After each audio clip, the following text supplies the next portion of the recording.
TV Telugu news నేను భువన details చూద్దాం. పోలవరం జిల్లా రంపచోడవరం నియోజకవర్గం రాజబొమ్మంగి మండలం దూసరపాము గ్రామంలో 1993లో నిర్మించిన శ్రీ లక్ష్మీ గణపతి ఆలయంను NH 516 ఈ రహదారి నిర్మాణ పనుల్లో భాగంగా ఆలయ కొంత భాగం పడగొట్టడం జరిగింది. దీనిపై ఎటువంటి నష్టపరిహారం అందకపోవడంతో వినాయక చవితి సంబరాలకు ఆటంకం కలగకుండా ఆలయాన్ని తిరిగి నిర్మించి ఎంపీటీసీ నల్ల సత్యబాబు, మాజీ సర్పంచ్ చీడి శివ దంపతులు, గ్రామ పెద్దలు, గ్రామస్తులు పునఃప్రారంభించారు.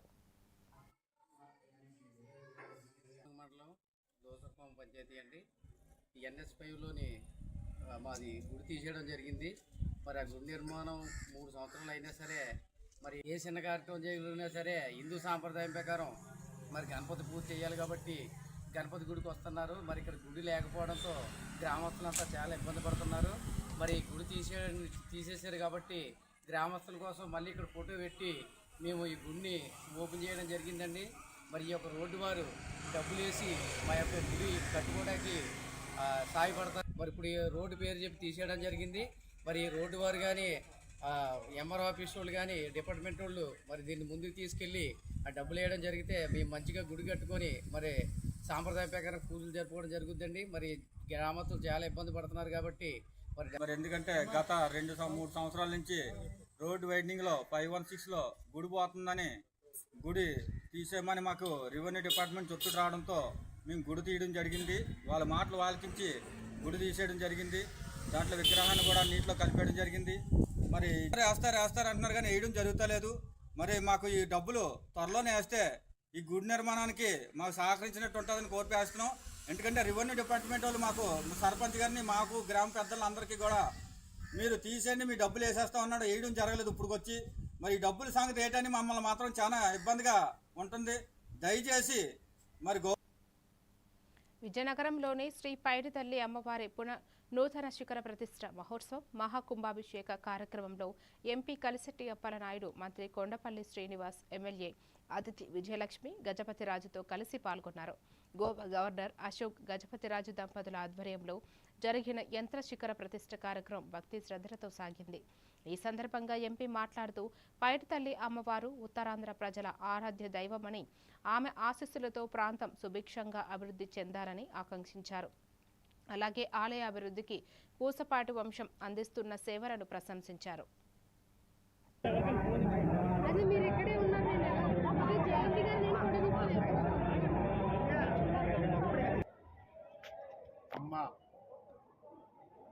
మన ప్రభుత్వానికి జ్ఞానం ప్రసాదించండి ఆనాడు అనుకున్నాం. అయితే మా భక్తుల కోరికలు ఆ అమ్మవారు తీర్చింది. జ్ఞానమున్న ప్రభుత్వాన్ని ప్రసాదించి ఈ ముందు వెళ్ళే అవకాశం అమ్మ వర్క్ స్టార్ట్ చేయడం జరిగింది. చాలా తక్కువ వ్యవధిలో ఈ వర్క్ని అంతా కూడా పూర్తి చేసుకుని అతి సుందరంగా అంతా ప్లాన్డ్గా చాలా తక్కువ టైంలో ఈరోజు కాకుండా చేయడం కానీ, లేదా ప్రజలకు పరిపాలనకు కావాల్సినటువంటి విధి విధానాలు కానీ ఆయన ఇచ్చినటువంటి సర్వీస్లో ఈరోజు టెంపుల్ పునఃప్రతిష్ఠ చేయడం ఖచ్చితంగా మీ అందరం కూడా ఆనందిస్తూ ఆయన ఈరోజు అలా ప్రస్తావించడం కూడా మాకు చాలా ఆనందం కలిగించింది. ఈ టెంపుల్ ఖచ్చితంగా నాన్నగారి కళ నెరవేర్చడానికి నిత్యం. పోలవరం జిల్లా రాజబొమ్మంగి మండలంలోని శ్రీదేవి భూదేవి సమేత కళ్యాణ వెంకటేశ్వర స్వామి ఆలయంలో 4వ వార్షికోత్సవ వేడుకలు భక్తి శ్రద్ధలతో ఘనంగా నిర్వహించారు. ఈ సందర్భంగా పంచామృతాభిషేకం, ప్రత్యేక అలంకరణ, పుష్పార్చన అనంతరం స్వామివారి కళ్యాణ మహోత్సవం వైభవంగా జరిగింది. ఈ కార్యక్రమంలో ప్రజా ప్రతినిధులు, అధికారులు, భక్తులు పెద్ద సంఖ్యలో పాల్గొనగా అనంతరం భక్తులకు అన్న సమారాధన నిర్వహించారు.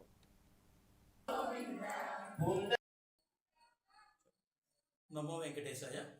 మన స్థానిక రాజబొమ్మంగి శ్రీ వెంకటేశ్వర ఆలయం 4వ వార్షికోత్సవం సందర్భంగా ఈరోజు ఉదయం నుంచి కూడా ఆ శ్రీదేవి భూదేవి సమేత వెంకటేశ్వర స్వామి వారికి అనేక విధాలైన పూజా కార్యక్రమాలు జరిపించబడ్డాయి.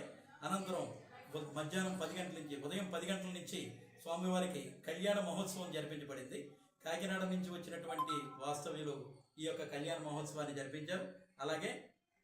అలాగే మన తేజ శర్మ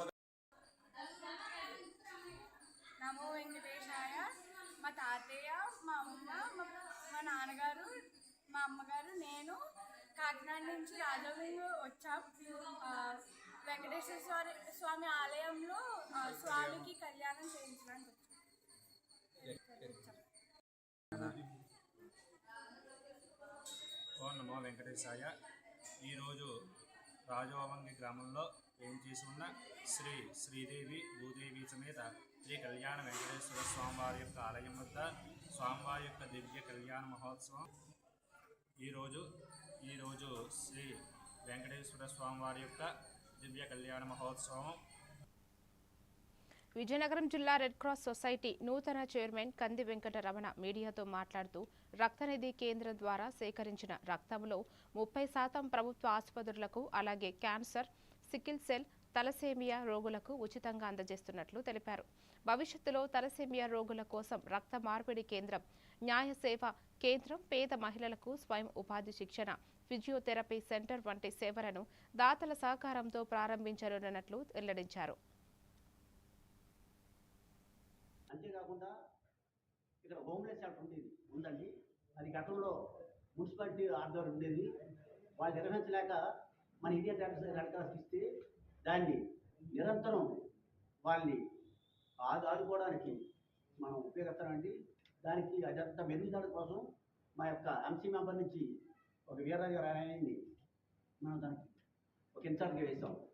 అదేవిధంగా ఈ బ్లడ్ బ్యాంక్ మరంత చక్కగా పనిచేయడానికి ఈ బాహుల్యంలోకి జనబాహుల్యంలోకి వెళ్ళాలంటే ప్రధానమైన మరి మీడియా మాత్రం కారణం అండి. ఈ మీడియా మిత్రులందరూ కూడా ఈ యొక్క సేవను విస్తృతం చేయడానికి ఎక్కడైనా అగ్ని ప్రమాదం జరిగినా మరియు విపత్తులు జరిగినా ఇమీడియట్గా మన సంస్థ ద్వారా సేవలు అందిస్తున్నాం. ఇక మరింత చేయడానికి ఈ యొక్క సేవలు అందుకోవడం కూడా కొంతమందికి తెలియట్లేదు. దానికి కావాలంటే కేవలం మీ యొక్క మీడియా మిత్రుల యొక్క వైస్ చైర్మన్ గారు వరలక్ష్మి గారండి. అదేవిధంగా మా ట్రెజరర్ గారు మరి డాక్టర్ విశ్వేశ్వరరావు గారు, ఆయన మరొక విషయం చెప్పారండి. మన సంస్థ ద్వారా ఫిజియోథెరపీ ఫ్రీగా ఇక్కడ ఏర్పాటు చేస్తామని చెప్తున్నారు. అది దశల వారికి ఒక్కొక్క కార్యక్రమం కూడా చేస్తామండి. అంతేకాకుండా మా కార్యక్రమం చేయడానికి ఇప్పటికే మేము కార్యాచరణ రూపొందించి బాధ్యతలు అప్పచెప్పడం జరిగింది. అవన్నీ కూడా మరి సక్రమంగా చేస్తామని మా కడప జిల్లా ప్రొద్దుటూరులో మాజీ ఎమ్మెల్యే రాజమల్లు శివప్రసాద్ రెడ్డిపై జనసేన నాయకుడు మంచి శివకుమార్ తీవ్ర విమర్శలు గుప్పించారు. ఫ్యాక్షన్ భాషలో మాట్లాడుతున్నారని ఆరోపిస్తూ వైసీపీ హయాంలో ప్రతిపక్ష నేతలు వారి కుటుంబ సభ్యులపై జరిగిన వ్యాఖ్యలను గుర్తు చేశారు. పవన్ కళ్యాణ్పై చేసిన విమర్శలను ప్రజలు మరచిపోలేదన్నారు. జనసేన ప్రజల పక్షాన నిలిచే పార్టీ అని, నాయకులపై వ్యక్తిగత విమర్శలు చేస్తే సహించబోమని హెచ్చరించారు. ప్రొద్దుటూరు ప్రజలే తగిన సమాధానం చెబుతారని పేర్కొన్నారు. ప్రొద్దుటూరు జన సైనికులకు, మా కమిటీకి, అలాగే మీడియా సోదరులకు అందరికీ హృదయపూర్వక నమస్కారం అండి. ఈ ప్రొద్దుటూరు యొక్క మాజీ ఎమ్మెల్యే అంటారు ఆయన రాచమల్లు శివప్రసాద్ రెడ్డి గారు. ఆయన మా ఎమ్మెల్యే, కాకినాడ ఎమ్మెల్యే పొందం నానాజీ గారి గురించి, మా పవన్ కళ్యాణ్ గురించి మాట్లాడడం జరిగింది. అయ్యా రాచమల్లు గారు, మీరు మా సప్త సముద్రాల అవతలనే పీక్కొచ్చా? ఏంది పీక్కొచ్చేది? మీరు ఏం చేస్తారు? పీక్కొచ్చి ప్రజలు నాశనం చేస్తారా? ఆల్రెడీ ఒకసారి మీకు పట్టం అప్పచెప్పినందుకు ప్రజలు ఏం చేశారో, ప్రజలకు మీరు ఏం చేశారో, మిమ్మల్ని ప్రజలు ఏం చేశారో కూడా అంతా గమనిస్తున్నారు. మీ ఉడత ఊపులకు ఎవరు భయపడే వాళ్ళు ఇక్కడ లేరు. అయ్యా ఇప్పటికైనా నోరు అదుపులో పెట్టుకొని మాట్లాడండి. యాక్చువల్లీ మీ మీద మేము రియాక్ట్ అవ్వకూడదు. ద్వేషపూరితమైన పదాలను కొన్నిటిని తీసుకొని వాటిపైన విమర్శించడం అనేది అంత మంచి పద్ధతి కాదు రాచమల్లి శివప్రసాద్ రెడ్డి గారు. ఎందుకంటే మీ అధినేత జగన్మోహన్ రెడ్డి గారు 5 ఏళ్ల పరిపాలనలో ఉండేటప్పుడు ప్రతిపక్ష నాయకుడిని, సభలో లేని వారిని, వారి ఇంటి ఆడవాళ్ళని సహా ఏ విధంగా విమర్శించారో, ఏ విధంగా వారి మీద మీరు మాట్లాడారో, అప్పుడు చేసిన తప్పులను కప్పిపుచ్చడానికి ఆ ఢిల్లీ పెద్దలను ఏ విధంగా వేడుకుంటారో ఈ రాష్ట్ర ప్రజలందరికీ తెలుసు. అది మనం చూసాం కూడా గత ప్రభుత్వంలో. మీరు జగన్మోహన్ రెడ్డి ధైర్యము ఇవన్నీ రాష్ట్ర ప్రజలందరూ తెలుసు కాబట్టే మీకు 11 సీట్లకే పరిమితం చేశారు సార్. నేను 2029లో చూపిస్తా నా తడాకానే ఆక్రోశంగా అహంకార ధోరణితో మాట్లాడుతున్నారు సార్. అంత అహంకారం ఉంటే ప్రొద్దుటూరు ప్రజలకు అన్నీ తెలుసు. ఏం చేయాలనో అదే చేస్తారు. దయచేసి గుర్తు పెట్టుకోవాల్సిందిగా మరీ కోరుచున్నా. ఈసారి పవన్ కళ్యాణ్ గారి మీద ఎటువంటి అనుచిత వ్యాఖ్యలు చేశారని సంగారెడ్డి జిల్లా పటాన్చెరు నియోజకవర్గంలోని ఇస్నాపూర్ మున్సిపాలిటీ పరిధిలో ఉన్న శ్రీ గణేష్ గడ్డ సిద్ధి గణపతి దేవస్థానంలో హుండీ లెక్కింపు కార్యక్రమం నిర్వహించారు. దేవాదాయ శాఖ ఇన్స్పెక్టర్ వి రంగారావు పర్యవేక్షణలో జరిగిన లెక్కింపుల్లో 97 రోజుల హుండీ ఆదాయం 29,72,351గా నమోదైంది. అన్నదాన హుండీ ద్వారా మరో 1,54,838 రూపాయలు ఆదాయం వచ్చినట్లు ఈవో ఎన్ లావణ్య తెలిపారు. కార్యక్రమంలో చైర్మన్ హరిప్రసాద్ రెడ్డి, పాలక మండలి సభ్యులు, అర్చకులు, సిబ్బంది, భక్తులు పాల్గొన్నారు.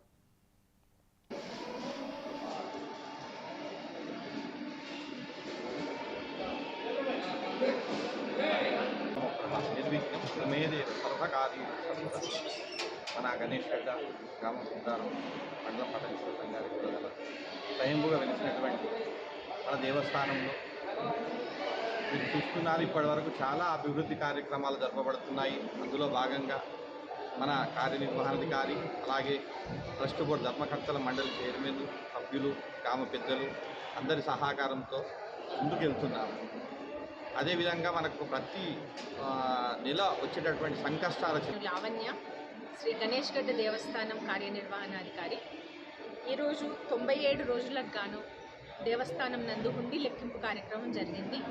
ఇటు కార్యక్రమంలో ఆలయ చైర్మన్ శ్రీ హరిప్రసాద్ గారు, దేవాదాయ శాఖ ఇన్స్పెక్టర్ శ్రీ రంగారావు గారు, ఆలయ అర్చకులు, సిబ్బంది అందరి సహాయ సహకారాలు, మా చైర్మన్, ధర్మకర్తల మండలి అందరూ కూడా కృషి ఫలితంగా హుండీ ఆదాయం ఇంప్రూవ్ అవ్వడం జరిగింది. భక్తులందరికీ ధన్యవాదాలు తెలియజేస్తున్నాను. అలాగే వివిధ అభివృద్ధి కార్యక్రమాలు నిర్వహించడం జరుగుతుంది.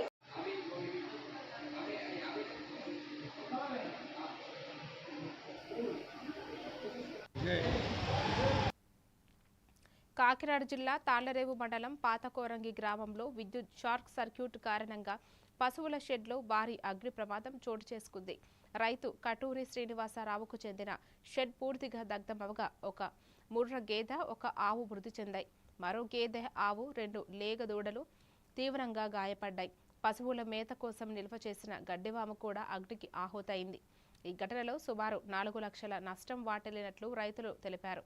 బాధిత రైతుకు ప్రభుత్వం తక్షణ సహాయం అందించాలని స్థానికులు కోరుతున్నారు.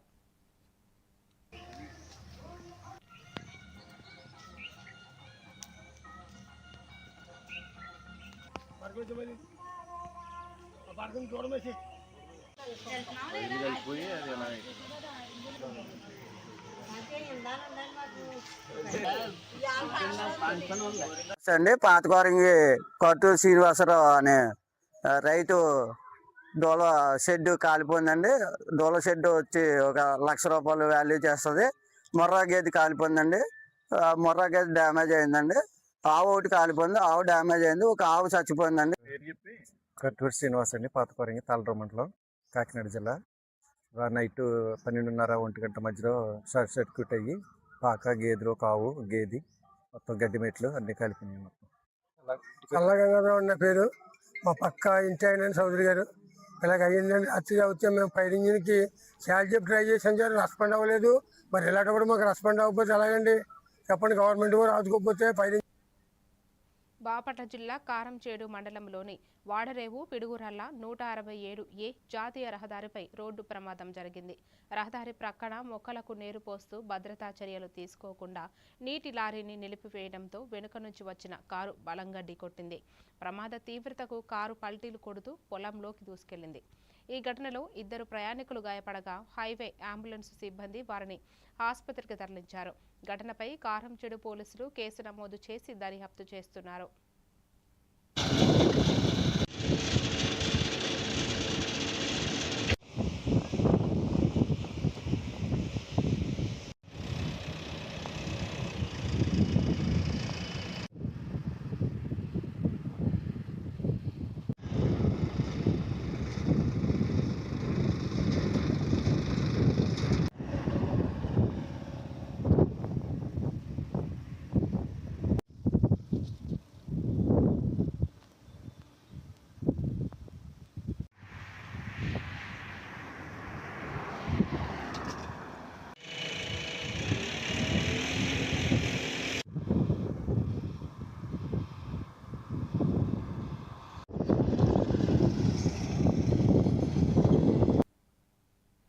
వరంగల్ జిల్లా గీసుకొండ గ్రామానికి చెందిన యాదెల్ల రాజు అలియాస్ లవ్ రాజు మృతిపై అనుమానాలు వ్యక్తమవుతున్న నేపథ్యంలో మృతదేహాన్ని వెలికితీసి రీపోస్ట్ మార్టం నిర్వహించాలని డిమాండ్ చేశారు. లవ్ రాజు నివాసంలో ఏర్పాటు చేసిన మీడియా సమావేశంలో పాల్గొన్న మందకుమార్ మాదిగ మాట్లాడుతూ 8 నెలల క్రితం రక్తపు మడుగులో మృతి చెందిన వ్యక్తి గుండెపోటుతో చనిపోయాడని పోలీసులు చెప్పడం ఆశ్చర్యకరమన్నారు. ఘటనపై సమగ్ర విచారణ జరిపి నిజాలు వెలికి తీయాలని, రీపోస్ట్ మార్టం చేయకపోతే ఆందోళనలు చేపడతామని హెచ్చరించారు.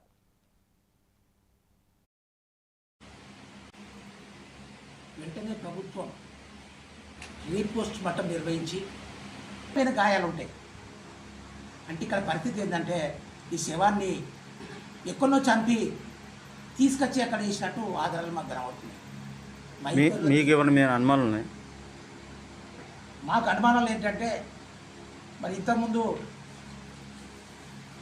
ఈ తేలింది ఆల్రెడీ, కానీ బయటకు చెప్తలేదు. ఎవరి వల్ల జరిగింది అనేది వాళ్ళకి తెలుసు. పోలీసులకు ఎవరెవరు దీంట్లో ఉన్నారనేది విషయాన్ని, వాళ్ళ ప్రిలిమినరీ విషయాన్ని కావచ్చు, ఈ కేసు విషయాల్లో కావచ్చు, మొత్తం వాళ్ళకి తెలుసు. అయ్యా వాళ్ళు ఎందుకు దాచుకుంటారు నేరస్తులు అనుకుంటాను. నేనేమంటున్నానంటే ఎందుకు దాస్తున్నారంటే దీన్ని మొదటి నుండి వచ్చింది. అసలు మా వాళ్ళు ఈ గాయాలు అంటే మెన్షన్ చేయాలంటే మెన్షన్ చేయలేదు. వాళ్ళు అదంతా చేసేది మాకు తెలుస్తాను. మా వాళ్ళు ఎక్కువ చదువుకున్న వాళ్ళు కాదు, ఇల్లిటరేట్స్ వాళ్ళు అంతా. టీఆర్ఎస్ పార్టీలో మా వాడు అధ్యక్షుడు పనిచేసాక టీఆర్ఎస్ వాళ్ళు కూడా బాధ్యత తీసుకోలేదు అని అంటున్నా నేను. మీరు ముందుండి ఈ గాయాలన్నీ ఎందుకు మెన్షన్ చేయలేదు? ఇది కామారెడ్డి జిల్లాలో స్వర్ణకార సంఘాల ఆధ్వర్యంలో స్వర్ణకారుల సమస్యల పరిష్కారం కోసం కలెక్టర్కు వినతి పత్రం అందజేశారు. 272 జీవోలు సవరణలు చేయాలని, 50 ఏళ్లు దాటిన స్వర్ణకారులకు నెలకు 5,000 రూపాయల పెన్షన్ అందించాలని డిమాండ్ చేశారు. బంగారం ధరలు పెరగడంతో వ్యాపారం దెబ్బతిని స్వర్ణకారులు తీవ్ర ఆర్థిక ఇబ్బందులు ఎదుర్కొంటున్నారని నాయకులు తెలిపారు. ఈ సందర్భంగా దుకాణాలు స్వచ్ఛందంగా మూసివేసి ర్యాలీ నిర్వహించారు. జిల్లాలోని పలు మండలాల స్వర్ణకారులు కార్యక్రమంలో పాల్గొన్నారు. అందరినీ స్వర్ణకారులు ఆదుకోవాలి, ప్రతి చేతి వృత్తి ఆదుకుంటారు. కాబట్టి అదేవిధంగా మమ్మ రిపోర్ట్లు కనీసం ఒక 5,000 పెన్షన్ ఇస్తే అది బాగుంటుందని మా యొక్క డిమాండ్. దీనికి మేము మా శాయశక్తిలో పోరాడి మేము హక్కుల్ని మేము కాపాడుకోవాలని చెప్పి చూస్తున్నాం. మా హక్కుల్ని మేము అడుగుతాం, వేరే ఇంకేం అడగట్లేదు మీ గవర్నమెంట్. జై తెలంగాణ రాష్ట్ర స్వర్ణకార సంఘం పిలుపు మేరకు ప్రతి జిల్లాలో ఈ స్వర్ణకార హక్కులకై పోరాటం చేస్తున్నాము. మేము ఇంతకుముందు రేవంత్ రెడ్డి గారు వచ్చినప్పుడు మేము ఈ యొక్క ఉద్యమాన్ని ఒకవేళ ప్రభుత్వం స్పందించకపోతే ఈ ఉద్యమాన్ని ఉధృతం చేస్తామని చెప్పి మేము ఈ సభాముఖంగా ఈ మీడియా మిత్రుల ముఖంగా మేము తెలియజేస్తున్నాం. జై స్వర్ణకార. వెళ్ళిపోతున్నారు. అటువంటి మోసాలు చేసేటోళ్ళను ప్రభుత్వం గుర్తించి వాళ్ళని పెట్టనీయకుండా, మోసాలు చేయకుండా చేసి మా వృత్తి ఇట్లా దెబ్బతీస్తున్నారు. ఆ దెబ్బతీయకుండా ప్రభుత్వం, పోలీసు యంత్రాంగం కానీ ప్రభుత్వం కానీ చొరవ తీసుకొని మమ్మల్ని. మరిన్ని డీటెయిల్స్ తో మళ్ళీ కలుద్దాం. Keep watching EVN Telugu news.